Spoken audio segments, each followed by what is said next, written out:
ஸ்க்ரீனுக்கு பின்னாடியும் கடுமையாக உழைச்சிருக்காரு, ஸ்க்ரீன்லேயும் உழைச்சிருக்கார். இப்போ அந்த உழைப்பை அந்த திரைப்படத்தில் பார்க்க முடிஞ்சது. இப்போது இருக்கிற இந்த தமிழ் திரைப்பட உலகத்தில் பெரிய பிரம்மாண்டங்கள் தான் சாதிக்க முடியுங்கிற ஒரு நம்பிக்கையை தகர்த்திருக்கார் இந்த படத்தில்.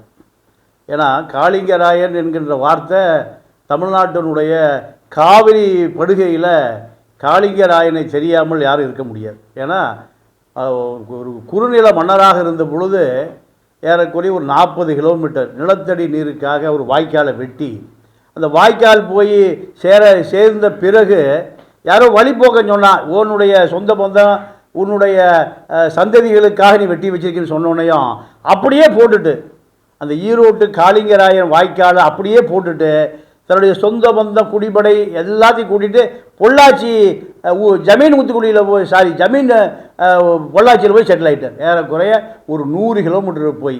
இப்படி ரோசமுள்ள மானமுள்ள மனிதன் தான் காளிங்கராயன். இந்த படத்தில் ஆதிவாசிகளுக்காக சரியாக இதுவரைக்கும் யாரும் சொல்லப்பட முடியாத, நீங்கள் அந்த வாச்சாத்தியெல்லாம் பெரிய கொடுமை. இப்போ இதுதான் அடிப்படையை.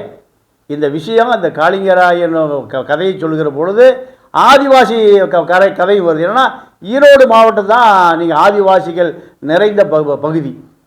மைசூர் கொள்ளைகளாக பல அர்த்தங்கள் இதில் இருக்குது. இதை ஒரு சிறப்பான படமாக அவருக்கு ஒரு சொன்னார். 1 வாரம் ஓடுனா போதுனார். கண்டிப்பாக அது 1 வாரத்தை தாண்டியும் ஓடும், 1 வாரத்துக்கு மேலேயும் பேசப்படும்.